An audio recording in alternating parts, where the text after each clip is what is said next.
بله سلام شاگردای عزیز، خدا کنه روز خوب شروع کرده باشین. بازم ما آمدم که یک چند کلمه سویدنی را به زبان دری برتان تشریح کنم. شروع میکنیم از تاریخ. اینجا یک جنتری یک داریم. شما در سیستم جنتری بفهمین چی رقم استفاده میشه. اینجا بالا ماه هستن. ینواری شروع میشه و در دسامبر خلاص میشه. ینواری، فبروری، مارس، اپریل، می، یونی، یولی، آگوستی، سپتامبر، اکتبر، نوامبر، دسامبر. ماه گذشته بوده یونی، یعنی یونی خلاص شد دیگه. فعلا ما داخل یولی شدیم. تا دین روز کدام ما بود؟ یونی بود. حال از یولی 2020. ماه آینده از آگوستی.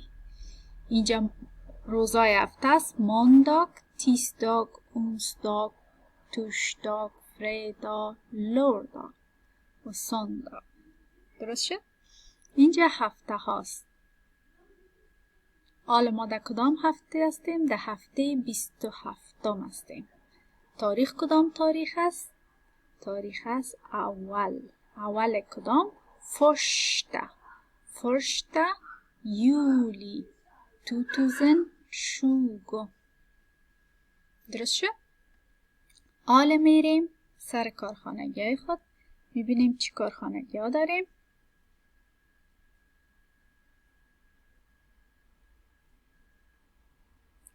اینجا کسایی که هلتیدس و دلتیدس ای بخشار کار میکنن. خب اینی از تاریخ 30 بود. اینجا از اونستاگ اول یولی، فرشت یولی است. گفته draw a streak from ordet till rätt bild.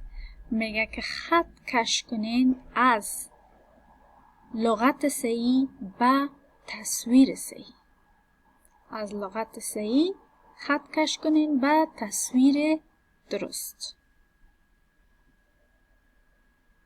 ای هم اونستاگ فرشته یولی است. درا استریک فران ordet till rätt bild. میگه خط کش کنین از لغت درست به تصویر درست. این گپ بالاست. تکرار.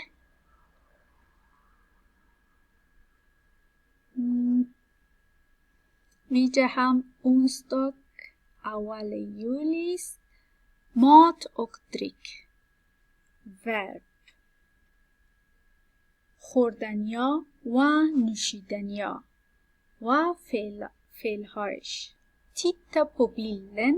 میگه ببینین به تصاویر. skriv kryss. در مقابل جواب درست یک چلیپا بانین. för rätt svar. در جواب درست. مثلا ای چی است؟ در مقابلش یک کریس میمونین. ای چی میکنه؟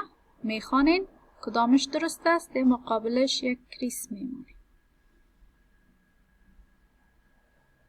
ای هم اونستاگ یک یولی است. اونستاگ فرشته یولی. چی گفته؟ واد یور یاسمین.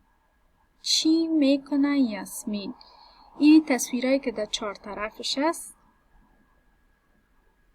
دانه دانه دیده میرین و پیش خود میمانین و درباره‌اش گپ میزنین. مثلا میگن یاسمین سوارر یا یاسمین بیتالر کنتنت.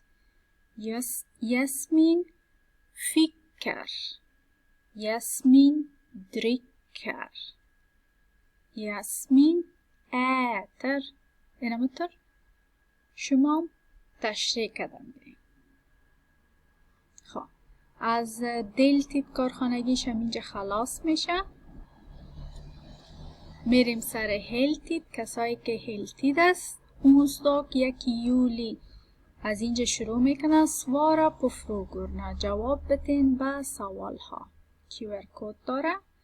Vad heter Ali och Fatimas mamma? میگه چی نام داره مادر علی و فاطمه؟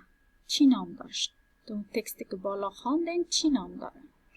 Hur många barn har Amina? چند دانه اولاد داره آمنه؟ چند تا اولاد داره آمنه؟ Vad heter barnen? چی نام داره اطفال؟ اطفال از امی آمنه چی نام داره؟ ای هم کارخانگی امروزتان است. onsdag 1 juli. Vilka kläder behöver Ali? میگه کدام کالاها یا لباس ضرورت داره علی؟ علی کدام لباس ضرورت داشت؟ Vilka kläder behöver Fatima? کدام لباس ضرورت داره فاطمه؟ کدام لباس بود؟ چی کار داشت؟ خب کار خانگیتان اینم قدر بود. بعد از این از می تاریخ اول تا تاریخ 2 یولی من میرم ده سمستر دیگه 10 روز نیستم دیگه ده عوض من 4 روز اول ده سومر کورس مریلین میه. بعد از اون میایم درسای ما دوام میدم. کار خانگی را شما میتونین که بر لیسه روان کنین. درست است؟ من اگه بر ما روانم کنین من جواب نخواد دادم بخاطر که من نیستم. خدا کنه فهمیده باشین. روزک خوش. خدا حافظتان.